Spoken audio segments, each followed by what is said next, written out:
Welcome दोस्तों, स्वयंभू की सीरीज में जहाँ पर हम हर शनिवार मिलते हैं, ध्यान करते हैं और ज्ञान को बांटते हैं। तो आज का जो टॉपिक है वो है कि मन को अपने इच्छा अनुसार कैसे मोड़ा जाए। हम सबकी यही दुविधा है कि कैसे मन को हम अपने तरफ अपनी इच्छा अनुसार उसे मोड़े, क्योंकि मन काबू में नहीं रहता हमारे ना। मोस्टली हमें लगता है कि म- मन हमें लेकर जाता है, ना कि हम मन को लेकर जाते हैं। तो आज हम इसी पे ही चर्चा करेंगे कि कैसे हम मन को अपने इच्छा अनुसार मोड़ सकते हैं। तो क्या तरीके हैं, क्या करने से मन हमारे काबू में आता है, वो हम जानेंगे। तो आज मैं ये जो बताना चाहूंगी कि मन को कैसे मोड़ा जाए अपने अनुसार, तो ये आत्म संयम की बात है ना। अगर सेल्फ कंट्रोल होगा तभी हम मन को अपने काबू में कर पाएंगे। तो ये आत्म संयम की बात जो है, ये भगवान कृष्ण अर्जुन को बता रहे हैं कि कैसे आत्म संयम हम कर सकते हैं। क्या है मतलब आत्म संयम का? तो वो बताते हैं कि कैसे पता चलेगा कि एक इंसान योगी है। वो बोलते हैं कि भगवान बोलते हैं कि योगी वो नहीं है जो कहता है कि मैं कर्म करना बंद कर दूंगा, है ना। क्योंकि ऐसा है ही नहीं है कि मनुष्य कर्म करना बंद कर दे, है ना। पशु भी, हर कोई हम कर्म करते रहते हैं अपने एक्शन से, अपनी बातों से, अपने शब्दों से। तो पर योगी क्या है? जो कर्म करना रोक दे वो योगी नहीं है ना। वो हम कह सकते हैं कि वो पहली या दूसरी सीढ़ी है। अगर मैं पतंजलि अष्टयांग योग की बात करूं, अष्टांग योग की, तो उसमें नियम जो आता है वो दूसरे नंबर पे आता है। यमा नियमा, है ना, आसना, प्रत्याहार, ये सारे नियम है। तो नियम क्या है? एक नियम बना लिया कि मैं अब से ये नहीं करूंगा। जैसे मैंने नियम बना लिया कि अब मैं गॉसिप नहीं करूंगा, जिससे मेरे कर्म बनेंगे। अब मैं ऑनेस्ट रहूंगा, है ना, मैं झूठ नहीं बोलूंगा, जिससे मेरे कर्म बनेंगे। तो वो एक पहली या दूसरी सीढ़ी है आध्यात्मिकता की ओर जाने के लिए। मगर मगर अगर हम आध्यात्मिकता में और बढ़ना चाहते हैं, तो उसके लिए हमें क्या करना है? योगी वो है जो सुख और दुख में एक वैराग्य के जैसे रहता है ना। वैराग्य के जैसे। वैराग्य क्या? कि अगर आज मेरे मन के हिसाब से कुछ हो रहा है तो अच्छी बात है, अच्छा है। पर अगर दूसरे ही दिन वो नहीं हो रहा, तो इसका मतलब ये नहीं है कि मैं पागल हो जाऊं और मैं व्याकुल हो जाऊं, है ना, और मेरे को लगे, मैं विचलित हो जाऊं कि ये ऐसा क्यों नहीं हो रहा जैसा मैंने चाहा था। तो क्या हो गया? तो योगी वो है जो सुख और दुख में एक समान रहे, है ना, एक जैसा रहे। कि ठीक है, आज अच्छा है जो मेरे हिसाब से, कल नहीं भी है तो भी ठीक है। तो वो असली मायने में योगी है। तो ये भगवान अर्जुन को बताते हैं। बट जब अर्जुन ये बात सुनते हैं तो उनको लगता है कि भगवान, आप जो ये कह रहे हो, भगवान कृष्ण को बोलते हैं कि वैराग्य में रहना, कि सुख और दुख में एक समान रहना, ये तो बहुत ही कठिन है। ये तो व्यवहारिक रूप से हो ही नहीं सकता। मतलब प्रैक्टिकली अगर देखा जाए, ऐसा करना तो बहुत मुश्किल है किसी भी मनुष्य के लिए, कि कोई कैसे एक समान रह सकता है। ऐसा हो ही नहीं सकता, और ये तो बहुत ही कठिन है। तो भगवान कहते हैं कि बिल्कुल सही अर्जुन, तुमने कहा कि मैं ये नहीं कह रहा कि व्यवहारिक रूप में ये कठिन नहीं है। कहना सरल है कि सुख दुख में एक समान रहना, बट करना, मैं जरूर कहूंगा कि कठिन है। और कठिन है, पर इम्पॉसिबल नहीं है। उसको हम पा सकते हैं। तो अर्जुन बोलते हैं कि ठीक है, पा सकते हैं, पर अगर भगवान भी यही कहते हैं कि जो मनुष्य रूप में शरीर में आता है जो भी, तो उसके लिए ये बहुत कठिन है सुख दुख में एक समान रहना। क्योंकि आपके अंदर विचार, आपके मन किस तरफ ले जाए, अंदर से क्या चीज निकल जाए, हमें भी नहीं पता। तो वो बताते हैं कि मन जो है हमारा बहुत ही चंचल है, क्योंकि मन में कभी विचार आते हैं, वो चंचल हो जाता है, कभी कहीं और विचार चले जाते हैं, कभी पिछले आ जाते हैं, कभी आगे वाले आ जाते हैं। तो मन हमारा ऐसे चंचल रहता है। तो वो बताते हैं कि मन जो है हमारा, कि ये जो चंचल है, तो ये चंचल सिर्फ किनके साथ होता है? जो प्रियजन है उनके साथ। आप भी देखेंगे कि अगर कोई स्ट्रेंजर है, मुझे उससे कोई प्रॉब्लम नहीं होगी, मेरा मन चंचल नहीं होगा कि ठीक है वो तो स्ट्रेंजर है, आया चला गया, यहाँ से बहुत स्ट्रेंजर्स निकलते हैं। बट हमें प्रॉब्लम कहाँ आती है? अपने लव्ड वंस के साथ, अपने संबंधियों के साथ, अपने दोस्तों के साथ, अपने बंधुओं के साथ हमें आती है, क्योंकि मन हमारा उनके साथ अटैच्ड है। तो अगर वो हमारे हिसाब से नहीं चलते तो हमें प्रॉब्लम आती है, या हमें लगता है कि हमारी एक्सपेक्टेशन होती है कि जैसा मैं कहूँ वो वैसे ही करने चाहिए, क्योंकि हम उनके साथ कहीं ना कहीं अटैच्ड है। तो ऐसे ही एक किस्सा आता है कि एक बार एक व्यक्ति एक जेल में जाता है किसी से मिलने के लिए। तो वो बड़ा सहानुभूति से उस इंसान को जो जेल में होता है उन्हें बोलता है कि आप यहाँ पर सही है, ठीक ठाक है, तो कोई प्रॉब्लम तो नहीं है? वो बोल रहे नहीं नहीं, मुझे यहाँ सब सही है, आरामदायक जगह है, और 15-16 सालों से मैं यहाँ रह रहा हूँ, तो मुझे कोई परेशानी नहीं है, मैं बिल्कुल सही हूँ यहाँ पर जेल में, और मेरा खाना पीना सब ध्यान रखा जाता है। तो उसको बड़ा वो लगता है। फिर वो दूसरा प्रश्न पूछता है कि अच्छा, आपको घर वालों की याद तो आती होगी, घर वालों की तो याद आती ही है। तो वो बोलते हैं नहीं, मुझे घर वालों की याद नहीं आती। तो वो बड़ा हैरान होता है, फिर से सहानुभूति होती है उसे कि ऐसा कैसा कि इसको घर वालों की याद नहीं याद? कहते आपके घर वाले तो होंगे ना, आपके संबंधी, आपके पिता माता, आपके दोस्त वगैरह, क्या आपको उनकी याद नहीं आती? तो वो बोलते नहीं, मुझे उनकी याद नहीं आती, क्योंकि वो भी सब जेल में ही है, तो मैं उन्हें मिल लेता हूँ जब मेरा मन करता है, मैं उनको मिल लेता हूँ, क्योंकि वो भी जेल में ही है मेरे साथ। तो ऐसा ही हमारे मन की स्थिति है फ्रेंड्स। मन क्या है? एक जेल है, एक कारावास है, जहां पे अलग अलग विचार आते हैं। और विचार क्या है? यही हमारे बंधु है, यही हमारे दुश्मन है, यही हमारे प्रेमी है, यही हमारे सखा है, सब यही है, ये विचार ही है। क्योंकि हम इन विचारों के साथ ही जुड़े हुए हैं, और हमें लगता है कि हाँ, ये मेरा अच्छा जानने वाला है, क्योंकि मेरे अंदर वो विचार है, क्योंकि ये तो मेरी मदद करता है, तो मैं उन विचारों के साथ ही रहता हूँ, हमेशा इसी जाल में ही रहता हूँ, इस मन के जेल में रहता हूँ। क्योंकि जैसे विचार आते हैं मैं उसी के साथ तो अपने आप को अटैच कर लेता हूँ। तो ये कहते हैं कि बुरे, है ना, हमारे जो ये विचार, वही विचार अच्छे भी हैं, बुरे भी हैं, नहीं अच्छे भी हैं, क्योंकि यही विचारों के साथ मैं अपने जीवन, अपने संसार को बना लेता हूँ, और इन्हीं विचारों के इर्द गिर्द घूमता रहता हूँ, है ना, इसी के इर्द गिर्द मैंने अपने आप को बांध कर रखा हुआ है, इतने सालों से मैं उन्हीं विचारों के साथ हूँ।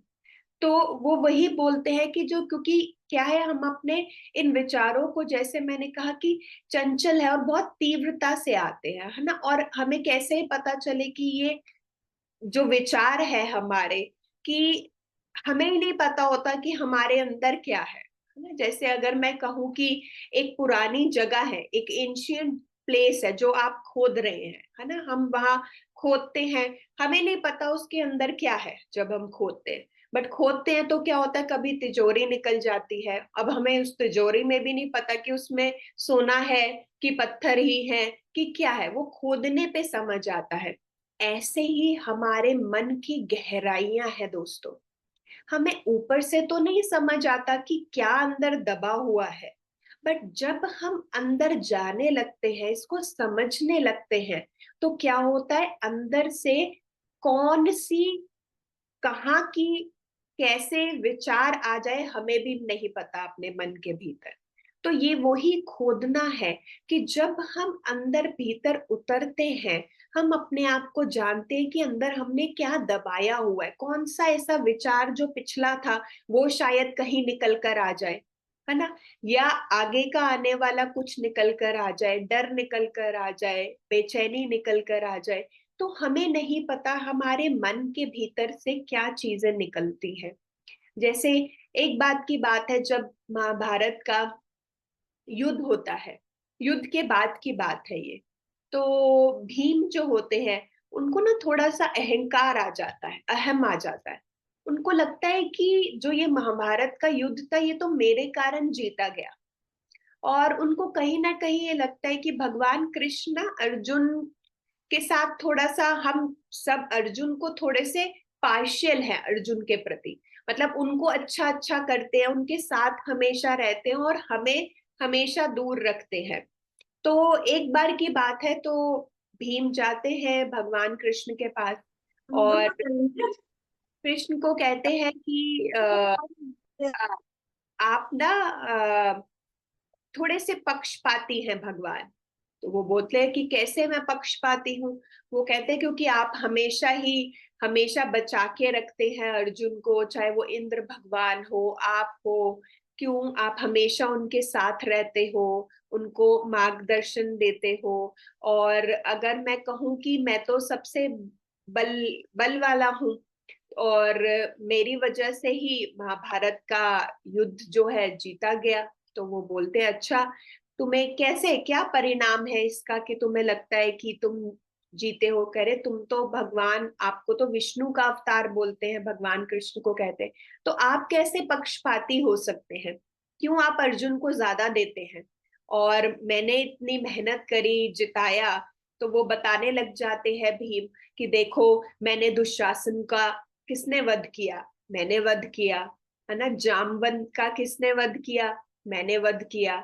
दुर्योधन का किसने किया, मैंने किया। कीचक का किसने किया, मैंने किया। तो अर्जुन ने तो सिर्फ कर्ण को मारा है, और वो भी इसलिए मार पाया क्योंकि आप उसके रथ पर सवार थे। तो आप तो किसी के रथ पर भी सवार होंगे, तो वो तो मार सकता है, तो उसने तो सिर्फ कर्ण को मारा है, और मैंने देखो कितनों को मारा है, तो मैं सबसे बलशाली हूँ। तो भगवान कहते हैं कि हाँ ठीक है, हाँ मैं कह सकता हूँ कि तुम बलशाली हो अपने पांचों भाइयों से। तो वो बोलते हैं नहीं, मैं तो सबसे ज्यादा बलशाली हूँ, आप किसी का भी मेरे साथ युद्ध करा दीजिए, मैं तो सबको हरा दूंगा। उसके अंदर ऐसा अहम आता है। तो भगवान कृष्ण कहते हैं कि अच्छा ठीक है, हाँ मैं पांचों में तुम्हारे भाइयों में तो नहीं युद्ध कराऊंगा, क्योंकि मैं नहीं चाहता तुम्हारे भाइयों के बीच युद्ध हो, पर तुम पांचों से भी बलशाली कोई है। तो वो बड़ा अचंभे में आ जाता है और कहता है कि मतलब पहले तो मैं ही कह रहा था, अब आप कह रहे हो हम पांचों से बलशाली कोई है, तो वो कौन है आप बताओ। तो कह रहे कोई भी है, वो उसको आप सामने लाओ भगवान, मैं उसके साथ वध करूंगा और जीतूंगा, आपको दिखाऊंगा कि मैं बलशाली हूँ। तो वो बोलते हैं कि बताओ क्या युद्ध होगा। भीम बोलते हैं भगवान को कि क्या मतलब कि गदा युद्ध होगा, या फिर द्वंद्व होगा, या, है ना, क्या जो भी युद्ध होना चाहता है, जैसा युद्ध करना चाहता है, मैं वैसे करने के लिए तैयार हूँ। तो वो कहते हैं ठीक है, तो तुम तैयार हो जाओ। वो कहता है मैं तैयार हूँ जी, मैं आप मुझे, वो अपने गदा ले लेते हैं और तैयार हो जाते हैं। वो कहते हैं चलो तुम मेरे साथ। वो अपने रथ पे लेते हैं भीम को और चल पड़ते हैं, अपने साथ लेके जाते हैं। तो वो शहर से थोड़ी दूर जंगल की ओर चले जाते हैं और किसी जंगल में जाके रथ को रोक देते हैं। कहते हैं ये बस यहीं रुक जाओ, तो यही वो तुम्हारे साथ जिसका युद्ध होना वो यहीं आएगा, उसको हमने सूचित कर दिया है, वो यहाँ पर आ जाएगा, हमें अब इंतजार करना है। तो भीम कहते हैं ठीक है, मैं इंतजार कर रहा हूँ। अब शाम का समय हो रहा होता है, संध्या हो रही होती है, रात होने वाली होती है। तो वो वेट करता है। तो थोड़ी टाइम निकलता है, वो बोलता है कि अब तो अंधेरा होने वाला है, यहाँ तो गदा युद्ध तो होगा नहीं क्योंकि अब अंधेरा है। तो भगवान कहते कोई बात नहीं, तुम्हारे गदा की जरूरत ही नहीं पड़ेगी, उसका प्रबल इतना वो प्रबल है कि तुम वैसे ही देख के तुम चले जाओगे। तो वो कहता है ऐसा क्या है जो भगवान बार बार कह रहे हैं कि तुम उसका इतना वो बलशाली है कि तुम देखकर ही घबरा जाओगे। तो वो कहता है कि ये क्या है ऐसा भगवान आप कह रहे हो, कहीं आप फिर से छल से मुझे हनुमान के साथ तो नहीं द्वंद करवा रहे हो। कह रहे नहीं नहीं नहीं, मैं हनुमान के साथ नहीं करा रहा, कोई बात नहीं, तुम थोड़ा शांत रहो, तुम्हें वो मिलेगा, दिखेगा। कहता ठीक है। थोड़ा टाइम बीतता, अब रात हो जाती है, अब भूख लगती है, तो जो खाना लेकर आते हैं वो खाना खाने लग जाते हैं। और भीम जैसे, क्योंकि बलशाली इतने थे तो उनको भूख लगती है, तो वो 8-10 थाली पूरी भर भर के खा लेते हैं। और फिर से भगवान को कहते हैं कि अब तो मैं शारीरिक रूप से भी तैयार हो गया, मैंने इतना भोजन खा लिया कि मैं अब युद्ध के लिए तैयार हूँ। कहाँ है वो आ क्यों नहीं रहा? वो कह रहे थोड़ा तुम बस शांत रहो, वो आने वाला है, बस थोड़ी ही और देर, तुम थोड़ा शांत रहो भी। वो फिर कह देते हैं शांत रहो। अब रात हो जाती है, रात के 2-3 बज जाते हैं, और धीरे धीरे करके वो थक के बचा भीम की आंखें बंद होती हैं और वो सो जाते हैं। तो जैसे ही सो जाते हैं, भगवान वहीं बैठे होते हैं। और सुबह जब उसकी नींद खुलती है भीम की, वो कहता सुबह हो गई, कहाँ है वो कह रहे तुम तो हार चुके हो। वो कह रहे मैं हार गया?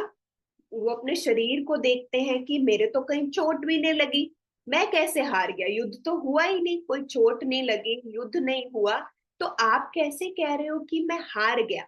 वो बोल रहे तुम तो हार गए, क्योंकि तुमसे भी बलशाली है नींद।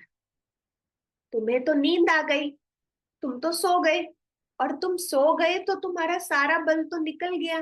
तो नींद तुमसे ज्यादा बलशाली है, इसलिए मैं अर्जुन के साथ रहता हूं, क्योंकि उसने अपनी नींद पर विजय प्राप्त कर ली है। तो हमें लगता है दोस्तों कि हम बहुत, जैसे कि हमें लगता है ना कि विचार, ये क्या है, अहंकार, हमारे अंदर विचार आता है कि अच्छा वो पीछे जो बीत गया कि मैं अब बलशाली हूं।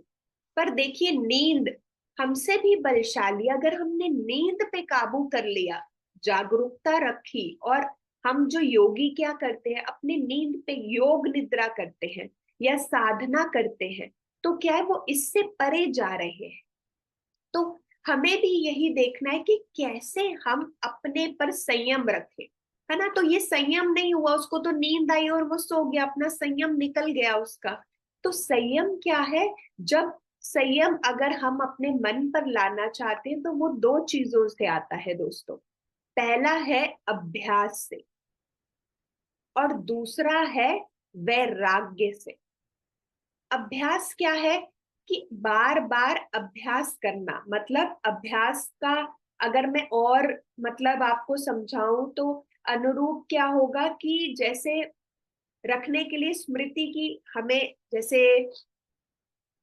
अभ्यास हो गया हमारा कि जब हम अपने, कह सकते हैं ना, मन उसके अनुरूप चलता है, कि मनुष्य का मन जो है वो उसके अनुरूप चलता है, पर हम उसे अपने अनुरूप लेकर चले, है ना। अगर मन में आया एकदम से कि अरे मुझे गर्मी हो रही है, मुझे तो आइसक्रीम खानी है, एकदम आइसक्रीम का विचार आ गया, तो क्या हो गया, मन हमारा उस रूप में चला जाता है, उस अनुरूप में, फिर आइसक्रीम के बारे में सोचेगा, टेस्ट सोचेगा, उसका फ्लेवर सोचने लगेगा। तो क्या हो गया, मन अपने ऊपर ले गया। पर अगर मेरे मन में आए कि ठीक है आइसक्रीम खाने इस समय, अगर मैं मेडिटेट कर रहा हूँ, तो मुझे अभ्यास करना अपने मन को आइसक्रीम से हटा के किसी और चीज पर रखना है, ताकि मैं जो उस समय चाहिए अपने मन को कंट्रोल कर पाऊं, अपनी इंद्रियों को कंट्रोल कर पाऊं।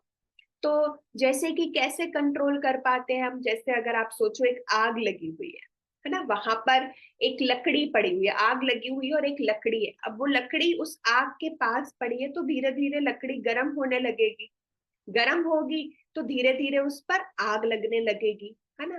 तो अगर मैं वहां पर बैठा हूं और मैं लकड़ी को कहूँ कोई बात नहीं तुम शांत रहो, कोई बात नहीं, कोई बात नहीं शांत रहो, या मैं कहूँ कि नहीं नहीं तुम ना, ये जो आग तुम्हें लग रही है ना, ये सत्य की आग नहीं है, ये नकली आग है, कोई बात नहीं, पर ये मूर्खता होगी अगर मैं ऐसे उसे कहूँ। अगर मुझे उस लकड़ी को बचाना है, तो मुझे क्या करना पड़ेगा, या तो मुझे उस लकड़ी को मिट्टी में दबाना पड़ेगा, उस आग से दूर लेकर जाना पड़ेगा, या उसको पानी में डुबोना पड़ेगा जिससे आग ना लगे। पर हम क्या करते हैं, जब हम दुखी होते हैं या हमें कोई चीज प्रॉब्लम करती है, तो हम क्या करते हैं, हम उस दुख में ही रहते हैं। जैसे उस लकड़ी को आग लग रही है तो लगने देते हैं, हम उस दुख में रहते हैं। पर हमें उस समय क्या करना है, हमें उस दुख से अपने को बाहर निकाल कर लेकर जाना है, ना कि उसके अंदर हमें रखना है। तो उसके अलग माध्यम हो सकते हैं। आपको कैसे दुख से बाहर निकलना है, आप ध्यान करोगे, है ना, अपनी श्वासों पे ध्यान दोगे, डर लग रहा है डीप ब्रीदिंग करोगे, तो क्या है, आप उस सोच से बाहर निकलोगे, उस दुख से बाहर निकलोगे। तो यही अभ्यास है दोस्तों, कि हम बार बार अभ्यास करें।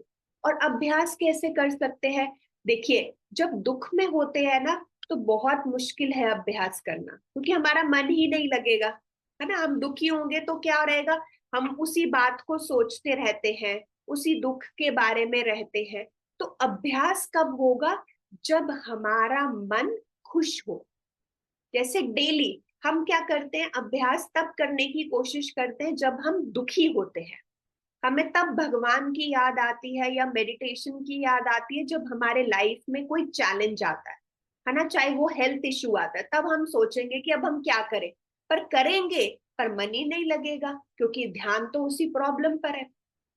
तो कब अभ्यास करना चाहिए, अभ्यास तब करना चाहिए जब आपका मन शांत और खुश है। जैसे अभी कोई प्रॉब्लम नहीं है, हमें लगता है, बट अभी हम अभ्यास नहीं करते, हम ध्यान नहीं करते। हम सोचते हैं सब कुछ तो अच्छा चल रहा है लाइफ में, ध्यान करने की क्या जरूरत है। पर अभी ध्यान करने की जरूरत है। अगर आप अभी अभ्यास करोगे, अपने मन को अपने वश में करना सीखोगे कि कैसे मन को अपने किस जगह पर फोकस करना, वो मुझे निर्धारित करना, ना कि मन निर्धारित करे कि मुझे कहाँ फोकस करना है। ये अभ्यास है। और अभ्यास हमें डेली करना है, जहां आपका मन खुश हो। फॉर एग्जाम्पल, आपको पेंटिंग में मन खुश रहता है, आप रोज उसका अभ्यास करोगे, है ना। ये तो नहीं कहोगे कि मैं परफेक्ट हो गया, अब मेरे को करने की जरूरत नहीं है प्रैक्टिस, पर डेली प्रैक्टिस करने की जरूरत है। तभी आप अपने मन को एकाग्रित कर पाओगे। ऐसे ही हमें अभ्यास करना है, डेली करना है। और वैराग्य, जैसे मैंने कहा, वैराग्य क्या है, वैराग्य को और अगर मैं छोटा करूं तो वैराग्य का मतलब होता है स्मृति रखना। स्मृति मतलब याद रखना। तो हमें याद रखना है, माइंडफुलनेस। याद कैसे रहेगा, माइंडफुलनेस से, कि माइंडफुल रहे हम, कि हमारा ट्रू नेचर क्या है, या हम कौन है, या मैं कौन हूं, मेरा क्या उद्देश्य है। ये स्मृति रखनी है, मुझे हमेशा याद रखना है कि मैं ये शरीर नहीं हूं, या मैं अपना मन नहीं हूं, या मैं अपने भाव नहीं हूं। तो मैं कौन हूं, इसकी स्मृति रखनी है, तभी वैराग्य उत्पन्न होगा। क्योंकि जैसे ही स्मृति चली जाएगी ना, वैराग्य अपने आप छूमंतर हो जाता है, क्योंकि हमें याद ही नहीं रहता। हम फिर से वही शारीरिक रूप में अपने आप को समझते हैं कि मैं तो यही हूँ, मुझे तो दुख ही सहने हैं, सब भोग रहा हूं। तो क्या हुआ, मैं वापस से भूल गया कि मैं कौन था।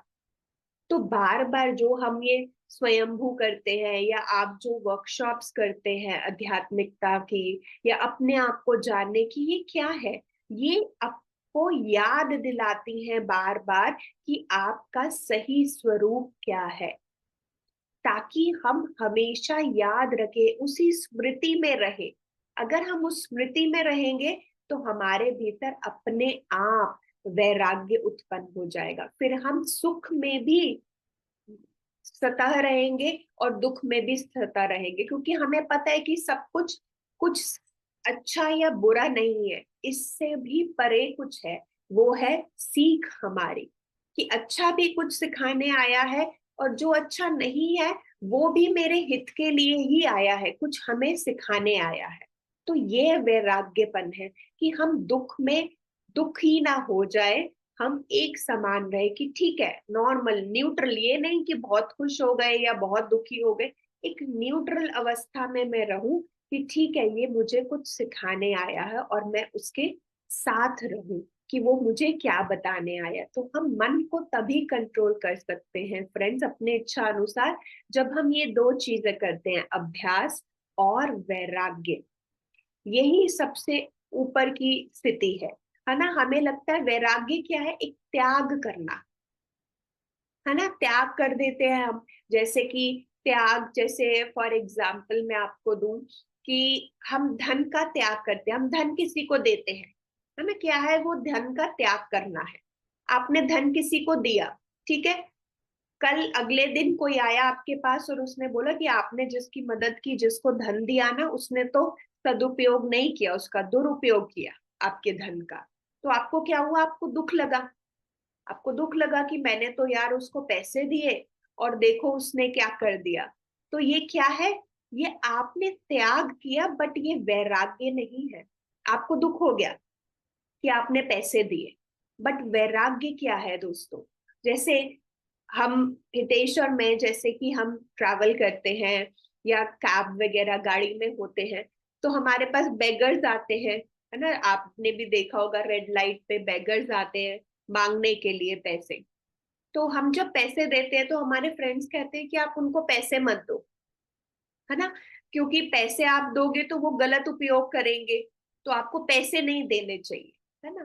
पर मैं क्या कहती हूँ कि अगर मैंने पैसे दिए, मैंने एक वैराग्य भाव से दिए, कि अब मैंने, मेरी सही इंटेंशन है कि मैं उसको हेल्प करने के लिए पैसे दे रही हूँ। अब वो उन पैसे का क्या करता है, या वो सदुपयोग करे या दुरुपयोग करे, वो उसके कर्म है, वो उसके ऊपर जाएगा। मुझे उससे दुखी या सुखी नहीं होना चाहिए। अगर मुझे पता चल गया कि उसने गलत उपयोग करा तो मैं दुखी हो जाऊं, तो क्या हुआ, फिर मैंने अच्छे भाव से नहीं दिए। फिर मेरे पीछे की इंटेंशन यही थी कि या तो वो अच्छा, वो कर्म उसका है, मैंने अपने अच्छे भाव से दिए, कि मैंने पैसे दे दिए, आगे वो जो करे वो उसके ऊपर है, और मुझे उससे दुखी नहीं होना अगर मुझे पता चले कि उसने कुछ गलत काम किया। मैंने अपनी अच्छी इंटेंशन से दिया। तो यही त्याग और वैराग्य में है। हम बहुत सारी चीजें ना त्याग कर देते हैं, बट फिर भी वो हमारे मन में रहती है। जैसे मैंने धन दिया, पर दे दिया, पर अगर किसी ने बताया तब भी इसका मतलब धन वो मेरे कहीं ना कहीं मन में, दिमाग में था, है ना। जैसे कि हम मीठे का त्याग कर देते हैं, है ना, हम कहते हैं कि अब मैं 1 महीना मीठा नहीं खाऊंगा, है ना, उसका त्याग कर दूंगा। पर जैसे ही मीठा आता है तो वो अंदर से वो क्रेविंग शुरू हो जाती है, अरे खा लेती हूँ। अपने आप को हम क्या करेंगे, थोड़ा मैन्युपुलेट करेंगे कि अरे देखो 4 दिन मैंने नहीं खाया ना, आज मैं थोड़ा सा खा लेती हूँ तो क्या हो गया। या फिर कहूंगी अरे ये तो शुगर थोड़ी ना है, इसके अंदर तो गुड़ है, ये तो जैगरी से बना है, तो मैं खा लेती हूँ, ये डेट से बना है। मैं क्या कर रही हूँ कि त्याग कर दिया, बट ये त्याग नहीं है। त्याग हम करते हैं ना तो वो मन में हमारी चीज तब भी बनी रहती है। पर वैराग्य क्या होता है कि बिल्कुल ही आपने वैराग्य की, वो हो या ना हो तब भी अच्छा है ना। होगा मीठा मेरे सामने तो भी अच्छा है, कल अगर नहीं भी होगा तब भी मैं न्यूट्रल हूँ, उससे कोई प्रभाव नहीं पड़ता मेरे जीवन पर कि मेरा जीवन ही दुखी हो जाएगा। अगर जीवन में एक चीज नहीं है मेरे पास, तो मैं अपने जीवन को 0 कर दूं कि कुछ है ही नहीं, कोई मुझे प्यार ही नहीं करता, कोई मेरा ध्यान ही नहीं रखता, मुझे तो जीवन से इतनी प्रॉब्लम है। तो क्या हुआ, एक चीज के कारण मैंने सब कुछ अपना खराब कर दिया। तो इन्हीं दो चीजों को हमें ध्यान रखना है फ्रेंड। अभ्यास करना है, जब हम एक खुशी की अवस्था में रहे उस समय हमें अभ्यास करना है, मेडिटेशन करना है, अच्छी किताबें पढ़नी है। ये नहीं जब कोई चैलेंज आए तब तो मन ही नहीं लगेगा, है ना। अगर कोई कहेगा कि दुख में आप ये काम करो, आपका मन ही नहीं लगेगा, क्योंकि आपको हमेशा वो प्रॉब्लम पे ही ध्यान जाएगा। तो इसलिए हमें डेली इस चीज को प्रैक्टिस करना है, ताकि हम बार बार अभ्यास करेंगे, प्रैक्टिस करेंगे, जो इन हम उस इम्पॉसिबल को भी पॉसिबल कर पाएंगे। और दूसरा, वैराग्य एक न्यूट्रल भाव से। वो कैसे होगा, जब मैं अपने आप को बार बार याद दिलाऊंगा कि मैं कौन हूँ, मेरा क्या उद्देश्य है। जब मैं अपने आप को याद दिलाऊंगा, तो जब ये सुख दुख आएंगे तो मुझे लगेगा कि ये तो डुअलिटी है, इसके कारण थोड़ी ना मुझे रुक जाना है। मेरा तो उद्देश्य और आगे बढ़ने का है। ये चीज सिर्फ मुझे सिखाने आई है और इससे मुझे कैसे बाहर निकलना है। तो हम वैराग्य से सीखेंगे, माइंडफुलनेस से सीखेंगे, क्योंकि हर कार्य को हम जब माइंडफुली करेंगे तो क्या होगा, मैं प्रेजेंट मोमेंट में रहूंगी और अपने आप को याद दिलाऊंगी कि मुझे वर्तमान में रहना है। मुझे भविष्य या भूतकाल में नहीं रहना। अगर वहां के विचार आते हैं, उन विचारों में उलझी रहती हूँ, तो मुझे क्या, माइंडफुलनेस प्रैक्टिस करनी है और अपने आप को याद दिलाना है ना, स्मृति में रखना है कि मेरी क्या ट्रू सेल्फ है। यही भगवान अर्जुन को बताते हैं कि यही है हमारा आत्म संयम, कि कैसे हम अपने आप को संयम में लेकर आ सकते हैं। तो अभी हम, दोस्तों, फ्रेंड्स, ध्यान करते हैं। आप सब एक सुखासन में बैठ जाएं, अपने पैरों को क्रॉस कर लें, हाथों की उंगलियों के बीच में उंगलियों को डाल लें। अगर चश्मे पहन रखे हैं तो आप अपने चश्मे उतार सकते हैं।